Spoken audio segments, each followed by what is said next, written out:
네, 안녕하세요. 세뇌 탈출입니다. 이란이 미국의 첨단 군사 시스템의 실험용 마루타가 된 상태입니다. 두 가지인데요. AI 킬체인은 제가 말씀드렸었는데 하나가 더 있습니다. 이거 더 살벌한 건데 사실은 우리랑도 직결돼 있고 우주 전쟁 시스템입니다. 이런 게 이제 실험이 성공해 가니까 이거 뭐 완전히 시진핑은 까무러치고 있고 리짜이밍은 지금 덫에 걸렸습니다. 오늘 그 같은 이야기를 살펴보도록 하겠습니다. 미국이 이렇게 전쟁을 하면 지난 한 30여 년 동안 항상 신무기가 등장했었어요. 걸프전 때 등장한 게 토마호크하고 공중발사 AGM-86C. 이게 둘 다 이제 크루즈 미사일이죠. 그러니까 걸프전 때 크루즈 미사일이 본격 등장했습니다. 원래 AGM-86은 핵 투발을 위한 장거리 순항 미사일인데 그 당시에는 순항 미사일을 만들기가 정말 돈이 많이 들었었어요. 80년대까지만 해도. 그래서 이게 핵 이외의 비핵으로는 쓰이지가 않았던 거예요. 그런데 걸프전 때 비로소 AGM-86C라고 비핵 버전이 나왔습니다. 이게 1990년 말에서 1991년 초까지 한 4, 5개월 동안 이어진 걸프전의 두 개를 대표하는 그런 무기입니다. 대표하는 두 개의 무기입니다. 그 다음에 2003년 이라크전 때는 뭐냐면은 GPS INS 장착이에요. 그래서 일반 폭탄에 장착을 하면 이게 합동 직격탄 JDAM이 되죠. 이때 이제 왜 합동이란 이름이 들어가냐면 합동 그러면 이제 군종 그러니까 서비스 브랜치 그러니까 육군 뭐 해군 공군 이게 같이 어울린다는 뜻인데 GPS 타겟팅을 찍어주고 이럴 때 공군만 가지고는 안 되거든요. GPS 타겟팅을 찍어줘야 GPS INS 그걸로 해서 갈 거 아니에요. 그 당시만 해도 이렇게 그 타겟팅이 어려웠을 때요. 그래서 합동 직격탄이 아마 그렇게 해서 나왔을 겁니다. 그 다음에 이제 월남전 때부터 나왔었던 월남전 끝날 무렵에 나왔어요. 70년대 중반에 페이브웨이가 30년쯤 지나서 이라크전 때 GPS INS는 이제 관성학법 장치고요. GPS는 이제 그거죠. 그러니까 GPS가 길을 보여준다 그러면 INS는 이제 그 길을 따라가는 이제 운전수 같은 역할을 해주는 거예요. 이 페이브웨이가 베트남전 끝날 무렵에 나온 건데 페이브웨이는 원래는 이제 목표물에 레이저를 이제 때립니다. 그러니까 비행기에서 때릴 수도 있고 그 지역에 침투해 있는 육군 특수요원이 때릴 수도 있고 그러면 레이저 그 포인트가 딱 마킹된 데 가서 그걸 레이저 페인트라고 불러요. 그거를 감지해 가지고 폭탄이 들어가서 꼽히는 게 이제 페이브웨이인데 여기에다가 GPS INS를 다룬 거예요. 그러니까 왜 이게 중요하냐면은 페이브웨이는 아까 일반 폭탄과 달리 앞이 길어요. 길쭉해요. 관통 폭탄이에요. 그 관통탄두를 갖고 있어요, 앞에. 예. 그래가지고 그 이전에 유도폭탄은 그러니까 페이브웨이 하나밖에 없는 거죠. 레이저로 유도하는 거 하나밖에 없는 건데 이게 GPS INS를 안 갖추고 있으니까 날씨가 나쁘면 사용을 못해요. 비가 오고 구름이 끼고 안개가 끼면 레이저가 안 먹으니까. 예. 그래서 뭐 그 당시에 이라크전 때 막 여기저기 GPS INS 다 붙였어요. 그래서 일반 폭탄에 붙인 게 이제 GBU 31. 그 다음에 이제 요 괄호 속의 숫자 있잖아요. GBU 12, GBU 16, GBU 10, GBU 27 이거는 페이브웨이의 모델이에요. 원래 페이브웨이, 그러니까 레이저만 돼 있는 거. 여기에다가 GPS INS를 추가한 게 이름이 이제 GBU 49, 48, 50 하나는 이제 27이라는 번호는 그대로 가져가고 앞에 Enhanced 페이브웨이 그래가지고 Enhanced GBU 그렇게 해서 GBU 27 예, 그렇게 해가지고 이라크전 때는 여기저기에다가 다 그냥 이 GPS INS 붙여가지고 스마트 폭탄을 만든 거예요. 왜 그러냐? 크루즈 미사일이 너무 비싸니까. 그때 돈으로 150만 달러, 200만 달러인데 지금 돈 환산하면은 지금 돈으로 한 400만 달러 뭐 이래요. 예, 근데 그때 크루즈 미사일은 지금에 비하면 굉장히 성능이 안 좋거든요. 그런데도 그랬다고요. 네. 그럼 요번에는, 자, 이라크전 때는 그랬어. 2003년에. 2026년엔 그럼 무슨 일이 벌어졌어? 예, 두 가지가 있었죠. 하나는 제가 말씀을 드렸죠. 이거 한 2번 말씀드렸죠. 뭐냐면은 신무기가 아니라 첨단 전쟁 시스템이에요. 그러니까 이게 굉장히 다르죠. 그러니까 앞에 걸프전이나 이라크전만 해도 무기 중심으로 혁신이 일어났어요. 물론 무기 중심이라 그래도 그거 크죠. 그러나 이번에는 무기가 아니라 전장 시스템이에요. 이 시스템이 이번에 최종 실험을 했습니다. 그러니까 앞으로 확 번져갑니다. 하나는 뭐냐면 벌떼위성 우주전쟁 시스템이에요. 이거 이제 글자 그대로 번역하면 대량 전쟁위성 우주체계, 그러니까 Proliferated Warfighters Space Architecture라는 그런 거고요. 하나는. 다른 하나는 제가 몇 번 말씀드렸던 AI 킬체인이죠. 이건 메이븐이라기도 하고 안에 들어있는 걸 메이븐 스마트 시스템이라기도 하고. 그래가지고 먼저 이제 벌떼위성 우주전쟁 시스템이 이게 뭐냐 도대체. 이거 살벌한 물건이에요.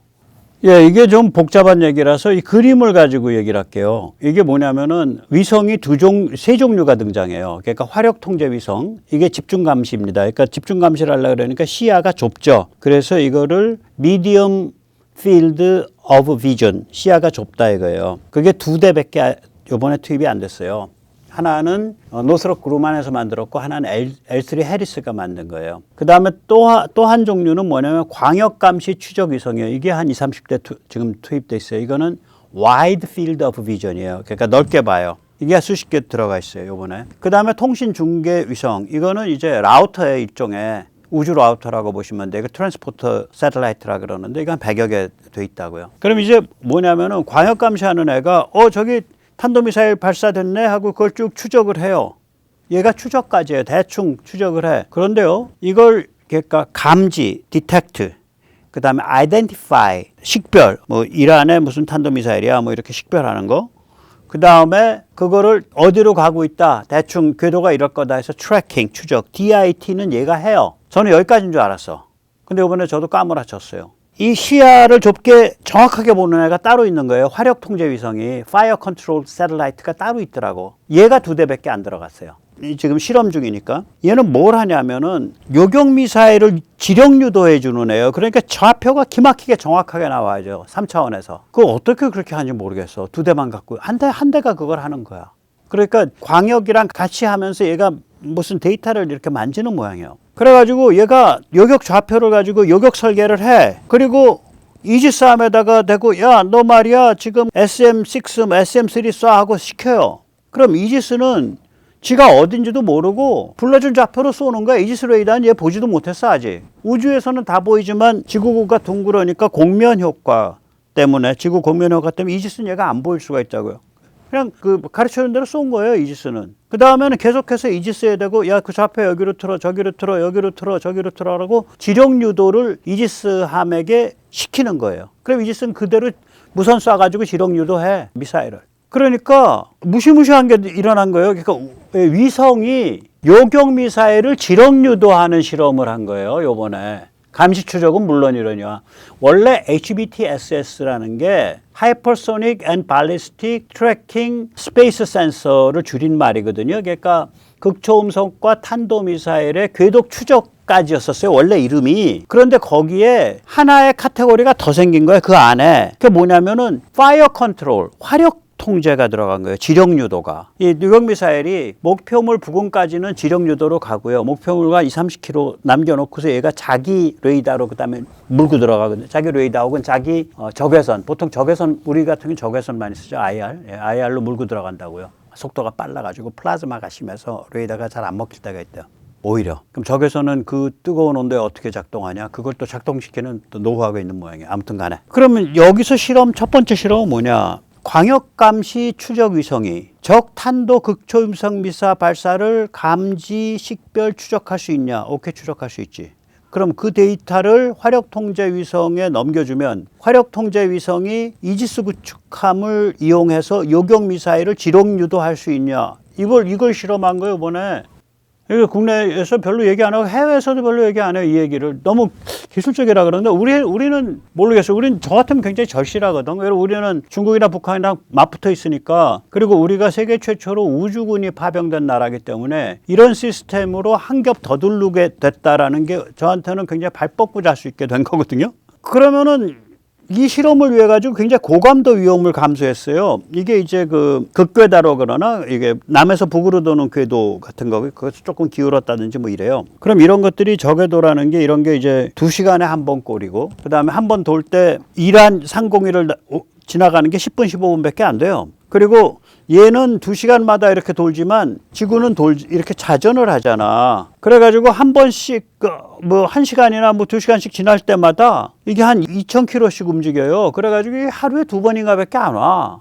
뭐 제가 잘 모르지만 그러면 2대니까 하루에 4번 오고 4번 올 때마다 10분씩이다. 그러면 하루가 말하자면 60 곱하기 24. 그러니까 하루가 한 1,440분인데 그 중에서 2번 오고 2대고 10분이다 그러면 1,440분 중에 40분밖에 얘가 안 들여다보고 있는 거잖아요. 이 지령 유도하는 애, 화력 통제하는 애는. 그럼 어떻게 실험할 거냐. 그래가지고 목숨을 내놓고 이스라엘 공군과 미국 공군이 화력 통제 위성이 이란 상공을 통과하기 1시간 전쯤에 무지하게 약을 올려서 뚜껑을 올리게끔 대량 폭격을 가해버리는 거예요. 다른 걸 같이 고려하지 않은 굉장히 위험한 폭격이라 그러다가 이렇게 되면. 왜냐면 그게 얘들도 이란도 바보가 아니니까 이때쯤 폭격이 오겠지 하고 딱 대공 자산을 걸어 놓는다는 거지. 그러거나 말거나 그때 폭격을 가한다는 거예요. 그럼 이란이 열받아갖고 탄도미사일로 막 반격을 하잖아. 그럼 이제 화력 통제 그 위성이 가면서 이제 이거를 요격 이제 훈련을 하는 거라. 요번에 그걸 했다 그러더라고. 그래서 앞으로 거침없이 확대됩니다. 앞으로 화력 통제가 지금 2개에서 60개에서 100개로 확대되고요. 광역 감시가 지금 한 30, 40개인데 이게 100여 개로 확대가 되고요. 통신 중계는 수백 개가 되고요. 그래서 이게 벌떼 위성 우주 전쟁 시스템이 되는 거예요. 이 실험이 끝난 거예요, 이번에. 아주 성공적이었다 그러더라고요. 여기서 잠시 세뇌 탈출 안내 말씀 좀 드립니다. 제가 뭐 한 3년째 뭐 구독자 수가 18만 1000명, 뭐 18만 2000명 여기서 놀고 있어요. 유튜브 알고리즘이 좀 많이 뭐 저를 밉게 보고 있는 중입니다. 그래서 구독, 알림, 좋아요 이런 걸 열심히 해주셔야 유튜브 알고리즘이 저를 좀 이쁘게 용서를 해줍니다. 부탁드립니다. 그리고 좀 흥이 나시면 회원가입도 좀 많이 해주시기 바라고요. 이런 종류의 PWSA 벌떼 위성 우주전쟁 시스템의 함의가 뭐냐? 미사일만 쏠 수 있으면 되네. 그리고 미사일한테 여기 가라 저기 가라 통신할 수만 있으면 돼. 레이더는 약해도 돼. 예를 들어서 무슨 말인지 아시겠죠? 그러니까 레이더는 딴 데 쓸 수 있어. 오히려 뭐 이상한 게 나오는 거예요. 그리고 초장거리 요격이 되죠. 보세요. 예전에는 플랫폼, 그러니까 MD 플랫폼에 이게 뭐 발사포대로 있든지 혹은 구축함 이지스로 있겠죠. 이지스 구축함에 그 플랫폼이 가진 레이더가 목표물을, 그러니까 적 미사일을 감지하고 요격 미사일을 거기에 유도를 했잖아요. 근데 앞으로 플랫폼은 위성에서 명령받아서 발사하고 위성에서 명령받은 좌표로 계속 좌표 바꿔주면 되는 거야. 극단적으로 말하면. 레이더는 다른 용도로 쓸 수 있게 된 거예요.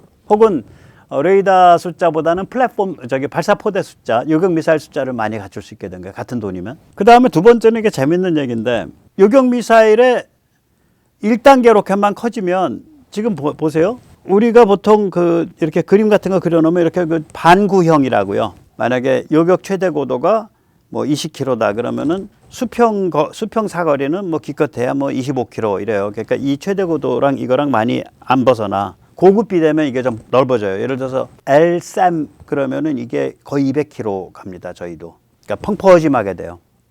이게. 저것도 그래요. ABM. 그러니까 탄도미사일 LSAM은 두 종류잖아요. ABM하고 AAM하고. 근데 ABM, 탄도미사일 유격도 제가 찾아본 바로는 수평 사거리는 한 150km, 200km 가요. 수직으로는 한 60, 70km 가고. 근데 이게 더 넓어질 수 있어. 천국은 더 말할 것도 없고. 이런 반구형에서 펑퍼하지만 찐빵이 될 수 있죠. 왜냐? 내가 레이더 안 보고 갈기면 돼. 위성이 불러준 좌표대로. 갈 수만 있으면 되는 거예요. 그러니까 이게 좀 무기체계에 여러 가지 이제 유두리가 생기는 거죠. 예, 그렇습니다. 그 다음 두 번째 하면은 극초음속 미사일이 무력화돼요. 극초음속 미사일이 왜 무섭냐면은 낮게 깔려 들어와서 지구 공면 효과 때문에 늦게 발견하는 거거든. 자, 보세요. 극초음속 HGV요. 저 앞에 글라이딩 비클 저거 미제 같으면 저게 1.5m, 1.5m 밖에 안 됩니다. 러시아나 뭐 중국은 좀 큰데. 그럼 뭐 저게 뭐 예를 들어서 식탁만 한 거요. 쉽게 말하면. 조그만 식탁, 4명 간신히 앉아서 먹는 식탁. 그런 애를 400km, 500km 바깥에서 감지하기가 굉장히 어려워요. 사드급 정도 돼야 한 500km 바깥에서 감지 활동 말동해요. 그러니까 그전엔 낮게 깔아 들어왔고 한 500km 바깥에서 감지하려면 얘가 고도가 한 30km는 돼야 감지되거든요. 이론적으로는 기하학적으로는 그 거리면 감지가 돼. 지구 공면 효과를 30km 떠 있으면 500km 바깥에서 감지가 돼. 지구가 공면이어도. 문제는 뭐냐? 너무 작아서 레이더가 엄청 고성능이어야 될똥말똥해. 그리고 또 빨리 와. 그러니까 결국 대응 시간은 뭐 200초 미만 이렇게 되는 거예요. 대응 한번 잘못하면 작살나는 거고. 그래서 무서운 거예요, 극초음속이.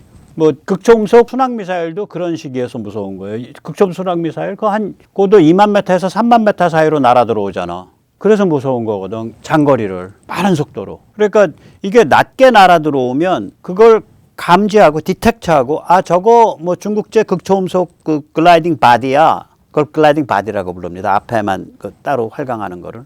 활강체만. 그러니까 본체만. 활강 본체만. 그러면 그걸 식별하고 거기에 대응하고 하는데 몇십 초 걸릴 거 아니에요. 그래서 극초음속이 무서워. 그런데 이걸 우주에서 보면 제가 굉장히 뜨겁거든요. 한 2000도까지 올라가요. 표면 온도가. 희박하지만 그 공기 중에 워낙 빨리 달리니까 그냥 새빨갛게 달아오르는 상태라고요. 그냥 보이는 거 우주에서 보면 적외선으로 보니까. 그냥 보여요. 그럼 그 근처까지 유도해 주는 거 아니야. 그 극초음속 미사일이 그게 활강체든 순항 미사일이든 굉장히 이제 약화되는 거죠. 그 위협이. 그 좀 엄청난 일이에요. 이거 절대위성 우주전쟁 시스템. 이거 엄청난 겁니다. 여기서 이제 우리가 그 윤석열 대통령 때 이제 세계 최초로 미우주군과 실시간 연동을 시작을 했죠. 22년 말에 윤 대통령이 미국과 합의를 했고 23년도 말에 구현이 됐습니다. 이게. 그러면 우리 입장에서 미국의 벌떼위성 우주전쟁 시스템 PWSA를 어떻게 하면 잘 이용할 수 있을까? 이런 문제가 있잖아요. 그럼 한국군이 뭐 해야 되지? 한미동맹 강화해야 돼요. 미우주군 들어있는 오산 우주군 있는 그 마당에 함부로 들어가면 안 돼. 리재명 각하님 아시겠슈? 리짜이밍 각하님. 거기 마음대로 함부로 들어가면 안 돼요. 그런 걸로 미국은 그 기분 상하게 할 일 아니요. 그 다음에 저는 이제 이런 상상을 해보죠. 지금 천궁3 개발 중이잖아. 그 한 40km 넘어서까지 요격이 되죠. 그러니까 스위트 스팟, 요격하기가 참 좋은 스팟이 20에서 40 사이즈쯤 걸릴 거라고들 얘기하는데 그런 거 할 때 좀 옆으로 펑퍼짐하게 갈 수 있게 1단계 로켓을 좀 듬직하게 쓰면 이렇게 반부형이 아니라 커버할 수 있는 게 좀 넓어지겠죠. 폭이. 또 마찬가지죠. LSM 수평 사거리 지금 한국은 150에서 200km로 충분해요. 지금 그래요. 근데 저걸 만약에 해외에 좀 더 팔고 싶다 그러면 한 250km 뭐 이렇게 좀 확장하면 어떨까 이런 생각이 들어요. 그리고 이제 레이더를 안 갖춘 포대 증설. 지금은 레이더를 중심으로 해서 포대를 만들었는데 저런 게 있으면 이제 미군이랑 상의해 가지고 그럼 우리가 포대만 좀 깔아나갈게 얼른. 그리고 너희가 그럼 정보는 좀 줘. 뭐 이렇게 할 수도 있겠죠. 말하자면. 그 다음에 이제 이 AI 킬체인 이제 실험이 있었죠. 이건 제가 몇 번 말씀드렸으니까 짧게 하고 지나갈게요. 제가 이제 이 그림을 드디어 완성했습니다. 네, 주목해 주십시오. 이렇게 연결된 망을 이거 합동 전술 데이터 링크 JTDL이라 그래요. 조인트 택티컬 데이터 링크요. 그리고 그 망 한가운데 뭐가 떠 있는 거냐면 AI 브레인이 떠 있죠. 이게 미군 같으면 이걸 메이븐이라 그러고 한국군은 이걸 설명을 안 해요. 이름을 바깥에 공개를 안 하고 있어요. 되고 있어요. 한국군도. 그리고 거기에 이쪽으로는 센서가 붙어 있고 이쪽으로는 이펙터가 붙어 있죠. 근데 뭐 예를 들면 구축함이다. 구축함은 레이더는 이쪽에 붙어 있는 센서로 해석되는 거고 거기서 뜨는 미사일은 이쪽에 이펙터라는 건 슈터예요. 때리는 거로 해석되는 거예요. 그러니까 자기 레이더로 보고 자기 미사일을 쏠 수도 있지만 남이 추적한 물체에 대해서 자기는 그냥 허공에 대고 쏘아 올릴 수도 있는 거예요. 이렇게 되면 이제 마음대로 이렇게 컨비네이션이 엮이는 거죠. 그거를 이 망에 엮인 센서 이펙터 순환 그러니까 연결 루프라고 불러요. 혹은 센서 슈터 루프라고 부릅니다. 근데 그 루프를 돌리는 게 사람이 아니라 사람 한 2,000명 붙어서 간신히 활동한 걸 20명 붙어가지고 해요. 지금 여기서 보면 이란 전쟁에서 보면 그걸 AI 브레인이 그걸 도와주는 거예요. 그럼으로써 합동 전연역 지휘 통제 시스템 Joint All Domain Command and Control JADC2가 AI 킬체인으로 진화한 거예요. 이걸 AI 킬체인이죠. 그러니까 AI 킬체인은 결국은 합동 전연역 지휘 통제 시스템의 진화형이에요. 그리고 그걸 이루는 망은 합동 전술 데이터 링크라고 부르고요. 옛날부터 있었죠. AI 브레인이 들어오기 전부터도. 거기에 연결되어 있는 건 센서와 이펙터죠. 그겁니다. 그러면 요번에 이제 AI 킬체인이 요번에 무지하게 큰 공을 세웠다고요. 아니 그러니까 뭐 한 열흘 사이에 7,000개 목표를 조졌으니까 이건 뭐 사람의 손으로는 못해요. 저기 어디야 그걸 만약에 사람이 그거 다 계산해 가지고 그 타겟 선정하고 그렇게 하려고 그랬으면 장축 체육관 한 3배 정도 되는 시설에다가 사람 한 그거 서너 배 시설에 사람 한 5,000명? 그 10배는 돼야지. 뭐 가서 잠도 자야 되고 뭐 밥도 먹어야 되고 화장실도 가야 돼. 샤워도 해야 되고 근무도 해야 되니까. 잠실 종합운동장만한 큰 시설에 사람 한 2, 3천 명 모아놔야 그게 돼요. 근데 딸랑 20명이었다고요.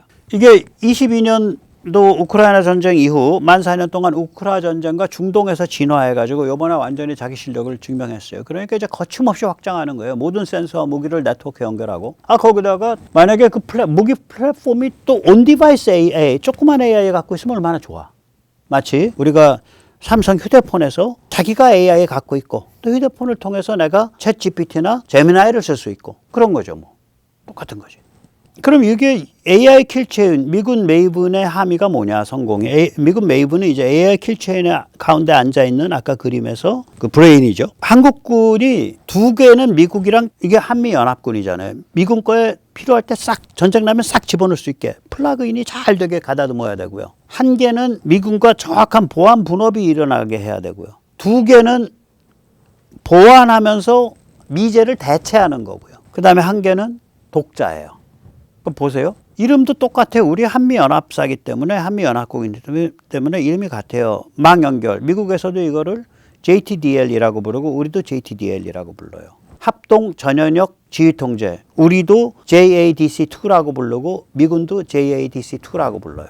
미군은 한국과의 연합군 체제에 너무 감명을 받아서 원래 자기 이름 앞에 연합군이라는 이름을 C를 더 붙였어요. 2023년에. 그래서 2023년에 이름이 JADC2에서 CJADC2로 바뀌었어요. 그때 C는 Combined Forces, 연합군을 뜻합니다. 이 주한미군에서 너무 감명을 받아서 그런 거예요. 이 두 개는 평소에는 별도로 돌아가다가 평소에는 서로 맞춰보는 훈련하면서 별도인 척하다가 전쟁 딱 나면 하나로 딱 이렇게 미군 안에 들어가서 플러그인으로 딱 꼽혀버리는 거예요. 그렇게 이제 가고 있고 그걸 잘 가다듬으면 돼요. 그 다음에 이제 우주죠. 이게 조금 이따 다시 말씀드리겠는데 우리랑 미국이 우주가 좀 추구하는 바가 달라요. 미군은 아까 말씀드린 벌떼위성 우주전쟁 체계가 벌떼위성 우주전쟁 체계가 미군은 적외선 위성 중심으로 돼 있어요. 한국은요. 지금 사이어 위성도 좀 큼직한 거죠. 한 대만 적외선이고 네 대가 사 레이더잖아요. 사는 레이더거든요. 그럼 이제 40개 군집위성 한꺼번에 이제 올라가잖아. 그 군집위성은 뭐냐? 사 레이더예요. 그러니까 미국이랑 센서가 다른 거야.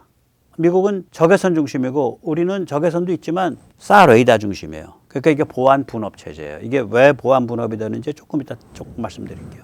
근데 이번 주는 여기저기 막 센서 강화해서 연결해야죠. 레이더라든지 적외선 센서라든지. 그러니까 적외선 센서라는 게 뭐 예를 들면 그 전투기에 달려도 적외선 센서고요.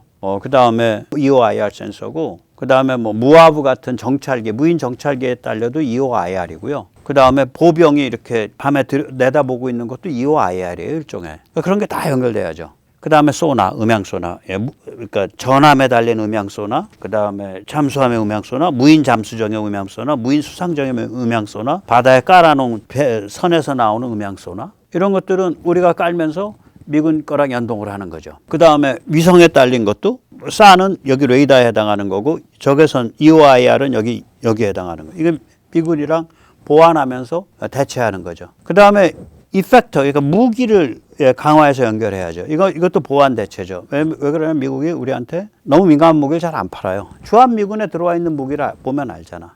주한미군에 하이마스 프리즘 이제 들어올 동 말동해요. 대만에 막 밀려가고 있는데. 우리가 아마 현무3를 개발하게 된 것도 현무3 순항미사일, 미국이 그 토마호크를 잘 안 팔라 그랬을 거야.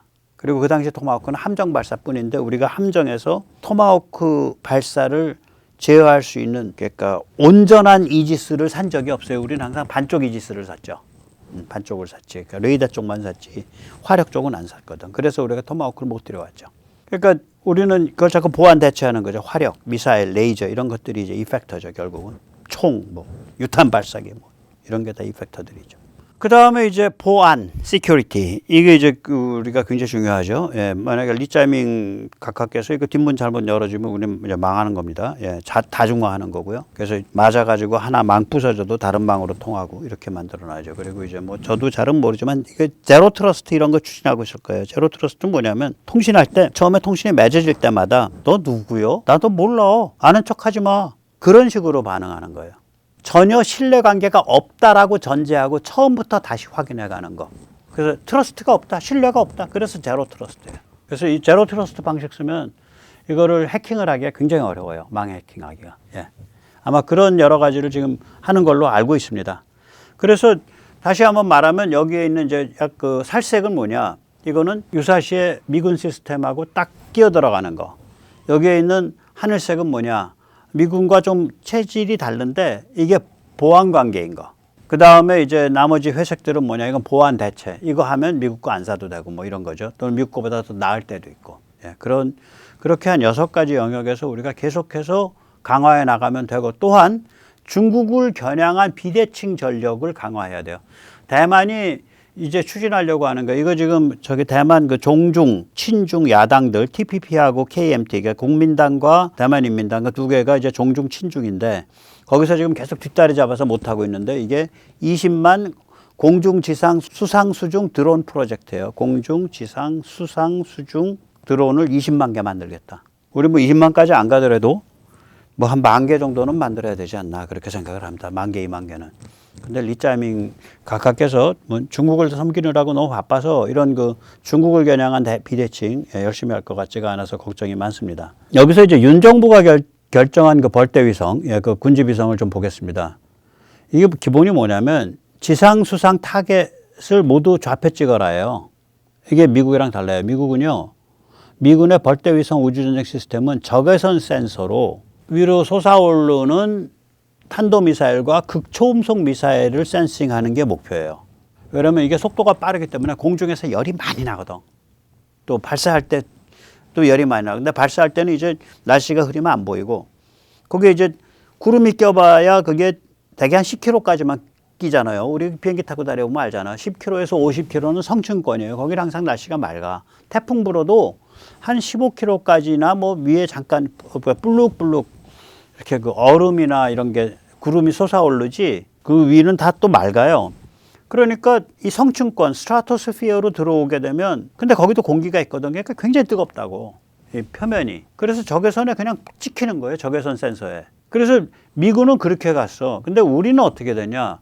지상 수상의 정지 이동 물체를 식별하고 좌표 찍는 거예요. 우리는 레이더를 쓴다고 SAR을 쓴다고요. 그러니까 지금 미군이 쓰는 이거는요.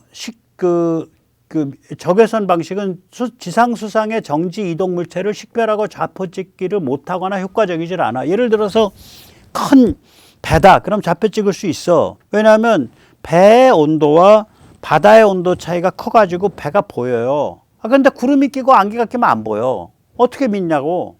무슨 말씀인지 아시겠죠? 그러니까 적외선 센서를 쓰니까. 그래서 이 지금 그림은 뭐냐면 미국이 지금 이렇게 벌떼, 이게 미국의 적외도, 그 벌떼 군사위성 우주전쟁 시스템에서 이제 그 위성 깔렸을 때의 모습을 나타낸 거예요, 이게.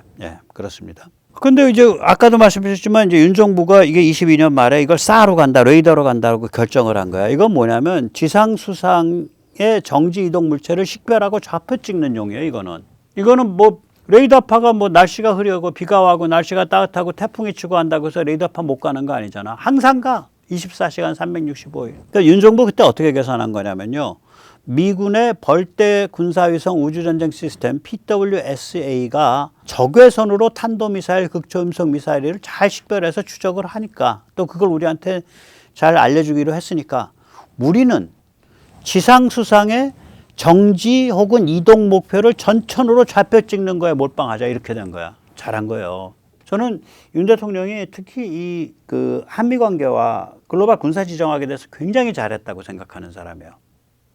한반도일 때는 전 세계에서 실시간 이 SAR 위성 좌표 찍기가 이루어지는 유일한 지대입니다. 일본이 지금 현재 방위선 산하에서 그러니까 방위성이 직접 운영하는 걸로 6개 SAR 위성을 운영하고 있고요. 민간에 위탁해서 운영하는 게 한 7, 8개 돼서 전체적으로 한 13개, 14개를 운영해요. 일본이.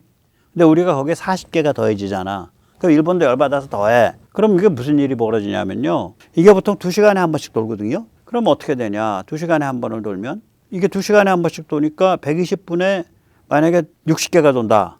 한일이 합쳐서 혹은 80개가 돈다. 혹은 한일 합쳐서 90개가 돈다. 만약에 일본도 열받아서 투자해갖고. 그럼 1분 30초에 하나씩 오는 거예요. 그러면 배나 어떤 그 뭐 자동차 같은 게 1분 30초 동안 지가 기껏 움직여봐야 1, 2km예요. 그러니까 그 좌표 찍어서 보내주면 많이 벗어나봐야 1, 2km 벗어나. 날아가는 동안 계속해서 그거 보내주니까 좌표 수정해서 보내주니까 많이 오차나봐야 1, 2km인데 보통 그런 종류의 미사일 앞에 달려있는 시커가 탐색기가 보통 2, 30km 바깥에서부터 보거든요. 그러니까 못 도망가는 거죠. 자, 그래서 이제 리짜밍 대통령 덫에 걸렸죠. 리짜밍이 이제 전자권 전환이라는 원래 공식 명칭을 전자권 환수라고 지 맘대로 이름을 달았잖아. 이게 언어 강간범이거든, 이거. 저는 이거 언어 강간이라고 불러요. 단어를 바꿈으로써 사람의 인식을 조작하는 방식이죠. 막스가 이 짓 잘했어요. 그러니까 원래 착취, exploitation이라는 거는 자연 자원을 캐내고 잘라내고 하는 걸 착취라 그래요. 그러니까 나무를 산판을 벌려서 나무를 잘라낸다. 혹은 광산을 개발해서 광물을 캐낸다. 이걸 착취라고 불렀어요. 근데 그게 아니라 그러니까 기업주가 노동자를 일을 시키는 거가 그게 착취다. 그러니까 노동자가 광물 혹은 나무와 같은 존재다라고 인지를 시키는 거죠. 헤겔은 소외를 세상에 대한 의미 해석이 불가능해지고 세상으로부터 낯설어지는 상태, 엔트프렘둥이라고 생각을 했었어요. 근데 막스가 그 소외를 그대로 가져다가 어떤 의미로 썼냐? 노동자가 기계에 의해서 지배당하는 상태. 그런데 그 기계라는 게 결국 노동자의 과거 노동의 산물이니까 노동자가 자기의 과거에 의해서 자기의 현재가 지배되는 상태. 그걸 소외라고 이름을 붙였어요. 그래서 제가 막스를 두고 언어 강간범이라고 불렀어요. 마찬가지로 똑같은 뜻에서 리짜이밍 각하께서는 언어 강간범은 되시겠습니다. 그러니까 전자권 환수라는 건 엉터리 소리예요. 왜냐? 우리는 전자권을 가진 적이 없어. 국군이 제대로 돌아가는 게 6.25 때부터인데 그때부터 전자권을 가진 적이 없어요. 그러니까 환수가 아니지. 뭐 확보 혹은 전환이겠죠. 그러니까 전환이란 원래 단어가 맞는 거예요. 환수라는 건 원래 있었는데 내줬다가 받아내는 게 환수잖아. 내준 적이 없는데? 이게 언어 강간이죠. 요번 올해 말에 이거 결정한다고 돼 있는데 이걸 미루면 어떡하냐, 이거 미군이. 예를 들어서 야, 우리가 요번에 봤지? 이란에서. AI 킬체인 돌아가는 거 봤지? 그리고 우리 벌떼 위성 우주전쟁 시스템 봤지? 우주전쟁 체계 봤지? 그거랑 우리는 최소한 그런 거 돌리고 있는데 그 전자권 가져갔을 때 우리 그거랑 어떻게 인터페이스 할래? 즉 완전 작전 능력, full operational capability 이것에 대해서 기준치를 높일 수가 있다고 미군이. 뭐 그러거나 안 그러거나 한국군 안에서는 미군과 연동할 더욱더 강력한 군사력 해야 된다라고 요구를 하고, 아이 대통령님 이게 대통령이 말한 전자권 뭐 환순지 전환 아니겠습니까? 이러고서 이제 그냥 소신에 차서 자기 딴에는 군인들이 막 얘기를 할 거라고 대통령 말 인용해 가면서. 그러면 리짜이밍은 브레이크 걸 수밖에 없잖아. 중국을 얼마나 사랑하는데. 리짜이밍은 진흥화 자꾸 늦추고 감시정찰 자산 자꾸 약화시키려 하고 비대칭 전력 자꾸 강화하는 거 자꾸 미루려고 그럴 거 아니에요. 충돌나는 거지. 전자권 전환이 안 일어나든가 이제 그 속을 아는 이제 국방 관련자들이 아유 저 중국 섬기시느라고 바쁘시네요. 어떻게 저렇게 사시나 인생을 망가졌네. 뭐 이렇게 생각할 거 아니에요. 또 거꾸로 그럼 리짜이밍이 개가천선해서 베네수엘라에서 마두로 팔아먹은 로드리게스처럼 지금 마두로 팔아먹고 대통령질 잘아먹고 있잖아. 리짜이밍이 개과천선에서 이제 더블 땅을 팔아먹고 이제 개과천선에서 이제 미국이랑 잘 가겠다 이렇게 만약 했다고 쳐봐. 또 기업도 잘 봐주겠다 이렇게 쳐봐. 그러면 시진핑한테 엄청 혼나죠. 야, 네가 네 힘으로 거기 됐냐? 시진핑은 그렇게 생각할 거 아니야. 그래서 이게 덫에 빠졌어요. 이게 양쪽 샌드위치에 낀 거예요. 참 불쌍하죠. 예, 그 나이에 인생 어떻게 살으셔갖고 그렇게 빠져나갈 수 없는 샌드위치에 끼셨나. 아유, 참, 네, 불쌍합니다. 가슴이 미어지네요. 예. 자, 시진핑은 이제 겁에 질려 있는 상태죠. 제가 어저께 설명드렸죠. 3월 11일 인민해방군이 뭐냐? AI는 안 된다. 기계가 전쟁과 생사에 깊게 관계하면 안 된다. 사람이 먼저다. 사람이 우선이다. 군사 AI는 유엔이 관리해야 된다. 뭐 이런 소리를 했죠. 갑자기 엄청나게 착한, 엄청나게 워크스러운 영어로, 예? 엄청나게 PC스러운, 좌빨 PC스러운 좌빨 도덕군자 같은 소리를 했어요. 너무 웃겨가지고. 왜 그러냐. 지금 이란 보고 까무라치고 있고, 또한 미국이 허브 리더가 되어서 주도하고 있는 한국, 일본, 대만, 필리핀 제1도령 강화에 까무라치고 있는 중이에요. 지금. 까무라치고 있어요. 그러니까 이게 할 일이 인민해방군 숙청하는 거에는 할 일이 없는 거라. 뭐 대충만 다시 한번 말씀드릴게요. 이 제1도령은요. 옛날에 소련이 기세등등했을 때는 저 위에 소련 쪽 북쪽을 막아야 되니까 일본이 제1도령, 일본 홋카이도, 일본 혼슈가 제1도령에 들어가요. 근데 지금은 중국을 막아야 되잖아. 그러니까 제1도령이 아래서부터 올라가고 일본 오키나와에 큐슈 갔다가 그 다음에 그냥 탁 그냥 저기 서쪽으로 팍 꺾어갖고 제주도 아래, 그러니까 서귀포 앞에 이어도 있는데 그 앞을 지나갔고 그다음 서해로 올라오는 거예요. 그래서 우리 대한민국이 제1도련의 북단 주춧돌입니다. 노던 터미너스예요. 우리가. 자, 그럼 보면요. 한국은 지금 망연결. 미국이랑 이름 똑같아요. JTDL. 일본은요. TDL이라고 부르고 앞에 일본이라고 해서 J 그다음에 하이폰 TDL에 이름도 묘해. 대만이 이게 없어요. 대만 세기의 거래. 센츄리 딜. 지금 400억 달러 지금 트럼프가 제안하고 대만이 지금 10번째 지금 의회 통과에 실패한 한 2, 3개월 사이에 그 종중 친중 그 국민당과 TPP 그러니까 대만 인민당의 브레이크에서 거기서 이제 추진하고 있는 거예요. 지금에서야 AI 브레인 한국은 성숙했고요. 일본 지금 시작 단계예요. 대만 그때서야 추진하는 거예요. 세계의 거래가 그게 통과하면 400억 달러 통과되면 합동 전 영역 지휘 통제. 이게 KJADC2죠. 엄청난 장비 연동이죠. 이게 그리고 일본은 이게 JJOC가 뭐냐면 이게 작년부터 돌아갔죠.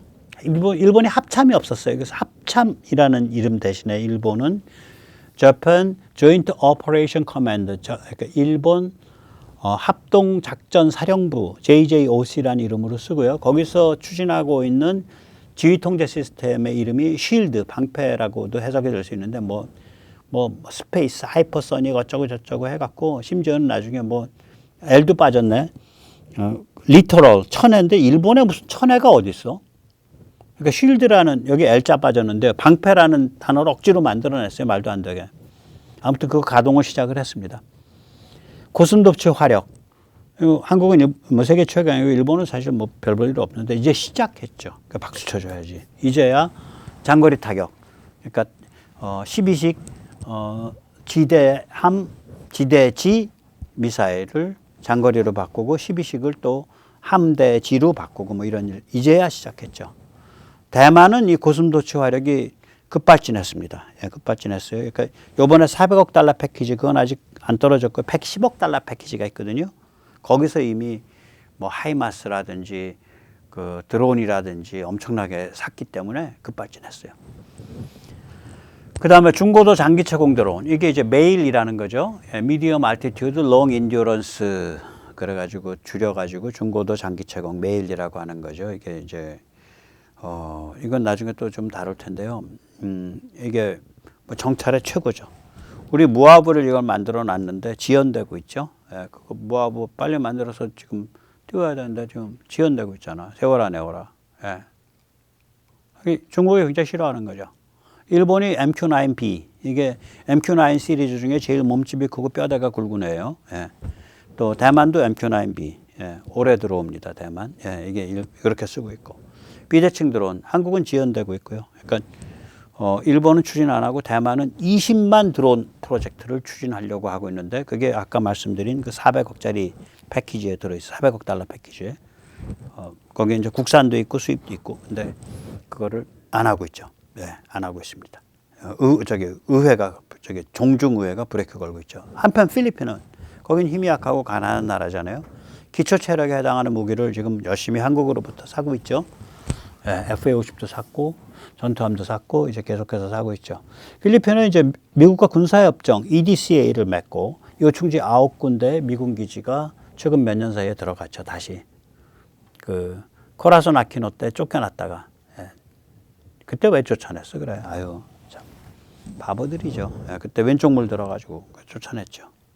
그때 돈 받겠다고 앵앵거려서 미국 기분 나빠가지고 짐 싸갖고 나가버렸어요. 그걸 돈 받을 일이냐고. 돈을 줘서라도 붙잡아 놔야지. 자, 이런 일들이 벌어지고 있기 때문에 우리 진핑이 아재가 지금 거의 까무러쳐 있습니다.